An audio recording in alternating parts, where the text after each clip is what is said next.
Hey, it's Mike Henry with Follower of One.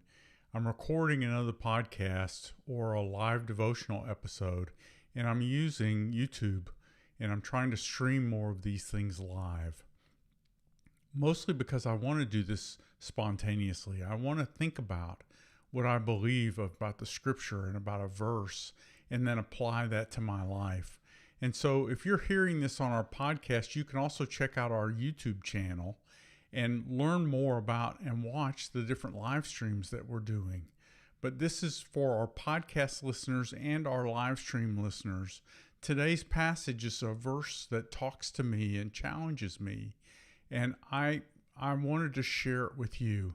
It's an easy to memorize verse. It's probably one of the easiest to memorize verses in the Bible.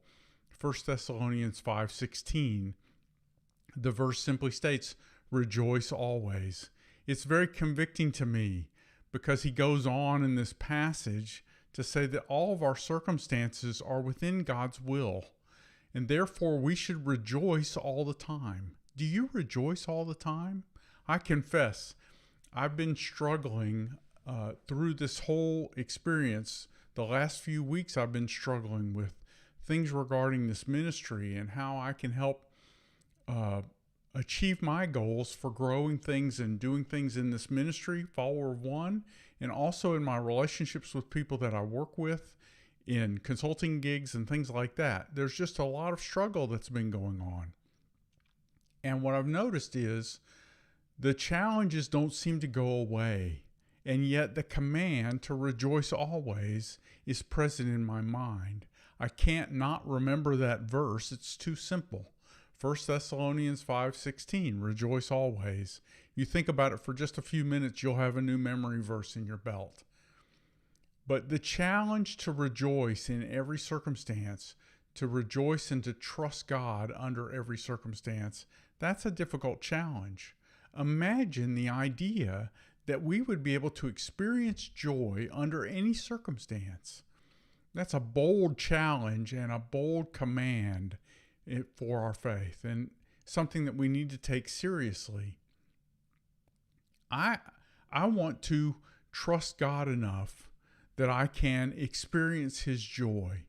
My job is to reflect my relationship with Jesus in the world, and the prime way that I do that is obeying Him, and one of His commands is rejoice always. It came from the Apostle Paul. He wrote the letter to the Thessalonians, but all scripture is inspired by God. This is a challenge from God to us to rejoice no matter what happens. I don't want to make light of anyone's circumstances, and most of my problems are classified as first world problems. But at the same time, I want to experience this joy and walk in this joy because it makes my life better.